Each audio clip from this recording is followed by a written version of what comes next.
പരിശുദ്ധാത്മാവ് നിങ്ങളുടെ മേൽ വരുമ്പോൾ നിങ്ങൾ ശക്തി ലഭിച്ചിട്ടെന്ന് പറയുമ്പോൾ ദൈവത്തിന്റെ കഴിവുകൾ നിങ്ങളുടെ അകത്ത് വരും. ദൈവം വസിക്കുമ്പോൾ ദൈവത്തിന്റെ കഴിവുകൾ വരും. എപ്പം? പരിശുദ്ധാത്മാവിന്റെ കൂട്ടായ്മയിലൂടെ. സാധാരണ ആശീർവാദത്തിൽ പരിശുദ്ധാത്മാവിന്റെ സഹവാസവും കൂട്ടായ്മ എന്ന് പറയും. സഹവാസം എന്ന് പറയുന്നത് ഉണ്ട്, കൂട്ടായ്മ അത്യാവശ്യം. പരിശുദ്ധാത്മാവിന്റെ കൂട്ടായ്മ വരുമ്പോൾ എന്താ? നിങ്ങൾ ശക്തി ലഭിക്കും. ശക്തിയുടെ അർത്ഥം ഈ കുലുക്കമല്ല ശക്തി. ചിലർ ഓർക്കുന്ന ഇങ്ങനെ കുലുങ്ങുന്നതാ ശക്തി. കുലുങ്ങുന്നതല്ല ശക്തി. കുലുക്കം വന്നേക്കാം കേട്ടോ. ശക്തി എന്ന് പറഞ്ഞാൽ കഴിവ്, അബിലിറ്റിയാ. And this ability of God is in the nature of God.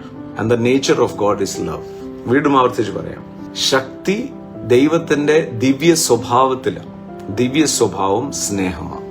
അതാണ് അഗ്നി എന്ന് പറയുന്നത്. അപ്പം ആ ദിവ്യ സ്വഭാവം വരുന്നത് എങ്ങനെ? പരിശുദ്ധാത്മാ എന്റെ അകത്തുണ്ട്.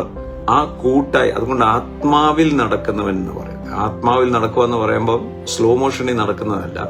ദൈവവചനപ്രകാരം പരിശുദ്ധാത്മാവിനോട് പറയണം, എന്നെ ഒന്ന് ഹെൽപ്പ് ചെയ്യണം. കാരണം ദിനംതോറുമുള്ള ജീവിതത്തിൽ, പ്രത്യേകിച്ചും ഈ ലോകത്തിലുള്ള വാസത്തിൽ വെല്ലുവിളികളും പരീക്ഷണങ്ങളും പലതും വന്നേക്കാം. പക്ഷേ പരിശുദ്ധാത്മാവിന്റെ നിരന്തരമായ കൂട്ടായ്മ. അതുകൊണ്ട് ഈ ടൈം അലോൺ വിത്ത് ഗോഡ് എന്ന് പറയും. ഏകമായി പരിശുദ്ധാത്മാവിന്റെ കൂടെ you should practice the stillness with God. ആ സ്റ്റിൽനെസ് പ്രാക്ടീസ് ചെയ്താൽ, believe me, you will be A very strong person.